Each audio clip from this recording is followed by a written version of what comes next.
Welcome back to the Winter Bulk, where we attempt to lift slightly heavier things week to week and put on a few extra pounds onto our already slightly larger than average waistline.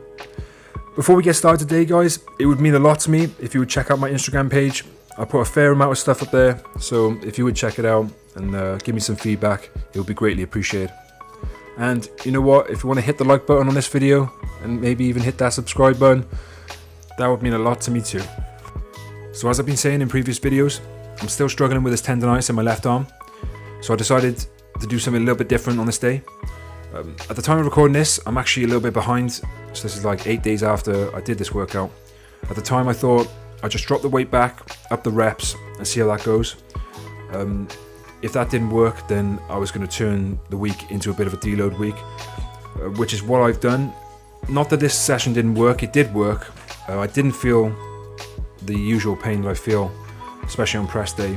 What usually tends to happen is when I get to my max sets, singles, doubles, triples, that's where I'll set off the pain, and once I've set the pain off, it's pretty much it for the rest of the session. This time that didn't happen. I tried a few different things which you'll see towards the end of the video.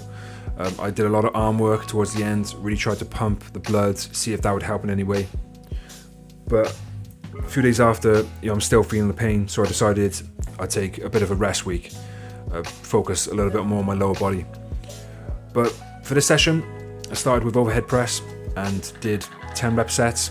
I did 40 and 50 kilos. Then we moved on to the incline bench. I did 80 kilos for 10 reps for the top set, really focusing on the tempo, slow negative, really feeling it on the positive as well. That felt really good. At this point, no pain. Then we moved on to some pec deck, which is something I've been really enjoying for my chest development. That can hurt a bit. I've noticed once I've set off the tendonitis, the way I hold my arms can hurt. I didn't feel the pain, which was good. And then we just went on to some cable flies and just really pumped it out, got the blood flowing, and left it there for the press. Then I did a little bit of back work, just a couple of different pull down exercises. As I've said in previous videos, I just pick exercises that don't aggravate. Pull downs don't seem to do it, which is kind of strange, as I've said, because sometimes the pain really feels in my bicep, so you'd think that exercises that engage the bicep more would aggravate, but it doesn't seem to. It's actually more on pressing movements, which I don't know, maybe someone out there, if they're an expert in this type of thing, could let me know of possible things it could be. I just call it tendonitis, until such time as I find out exactly what it is. The plan for the moment is just to do what I can do. If it lasts, weeks going into months, then I'm gonna have to get it checked out. At the moment, it isn't really hindering my progress in the strength. The numbers are going up in all the lifts, but obviously there's only so far that I can go. Here you can see I'm doing some dumbbell complexes, just various dumbbell moves, side laterals, front raises, bent over raises, and you can see here that I'm kind of like angling my left arm slightly, so it must have been irritated somewhat, or I've just started to develop a little bit of a bias in that arm, because watching the footage back, it looked like I was bending my left arm slightly more than my right. So after that, I decided to do a little bit more arm work than I normally would do. Again, keeping the weight light and just pumping them full of blood to see if that helped in any way with the tendonitis. I decided to do a little circuit of overhead tricep extensions, some variation of a close grip press, and then some dumbbell curls.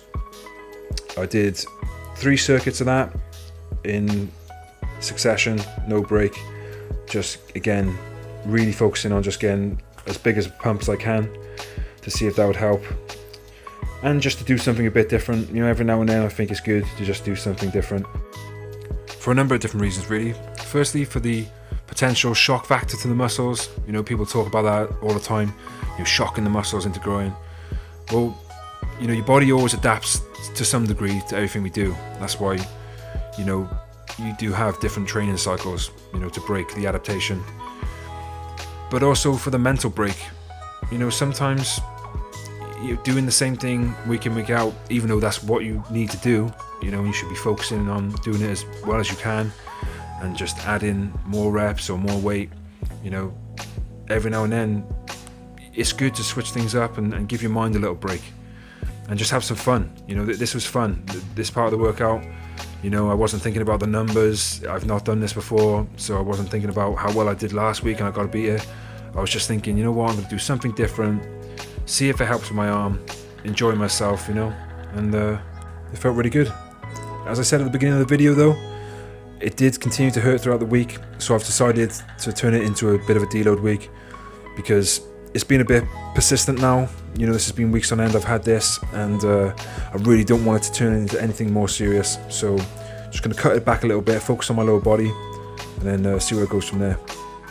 So thanks for watching as always guys, I really appreciate it. Please leave a comment, leave some feedback, let me know how your training's going, leave me some questions. You know, I'd really love to interact with you guys more. But until then, I'll hopefully see you guys in the next one.